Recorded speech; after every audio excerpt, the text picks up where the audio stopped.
সকালে জলখাবারে চাউমিন বানাচ্ছি।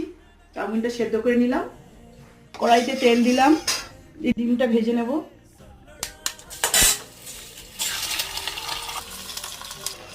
একটু নুন দিলাম, কড়াইতে আবার তেল দিলাম, আলুটা দিয়ে আলুটা ভেজে নেব। একটু নুন দিলাম, আলুটা সেদ্ধ হওয়া পর্যন্ত একটু ঢাকা দিয়ে রাখলাম।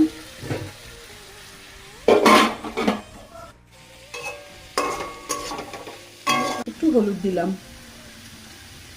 এবার চাউমিনটা দিয়ে দিলাম, ভাজা ডিমটা দিয়ে দিলাম, টমেটো সস দিলাম,